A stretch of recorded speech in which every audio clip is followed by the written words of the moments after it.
It's friends day out part 2. Juice குடிச்சு முடிச்சதுக்கப்புறமா silver shopping பண்ணலாம் அப்படின்னு தான் போயிருந்தோம்.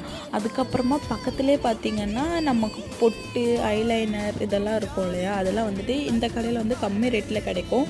நம்ம போனோம் அப்படின்னா எப்போ வேணாலும் வாங்கிக்கலாம். அதாவது பட்ஜெட் ஃப்ரெண்ட்லிங்கிறப்போ நம்ம வாங்காமல் வர முடியாதுல்ல, அதனால் அங்கே தான் போகலாம் அப்படின்னு சொல்லி நேராக வண்டியை அங்கே விட்டோம். எங்களுக்கு வேணுங்கிறதெல்லாம் வாங்கிட்டு வந்தாச்சு. அதுக்கப்புறமா என் ஃப்ரெண்டு அத்தைங்கிற முறையில் பையனுக்கு வந்துட்டு நான் ட்ரெஸ் எடுத்து கொடுத்தே ஆகணும் அப்படின்னு சொல்லியிருந்தாங்க.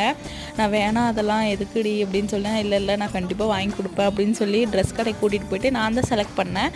என்னை செலக்ட் பண்ண சொல்லிட்டாங்க. உனக்கு என்ன வேணுமோ அதை நீ வந்து எடுத்துக்கோ அப்படின்னு சொல்லியிருந்தாங்க. தென் பேக் கடைக்கு போயிட்டு அவங்க ஒரு பேக் வாங்கியிருந்தாங்க. நான் ஒரு ஸ்லிம் பேக் சின்னதாக எனக்கு ஒன்று வாங்கியிருந்தேன்.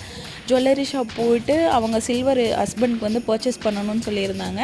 அதுவும் நல்லபடியாக வாங்கிட்டு வீட்டுக்கு வரும்போது பார்த்திங்கன்னா 4 o'clock ஆகிடுச்சு. இதுதான் வந்து எங்களோட டே ரொட்டீன்.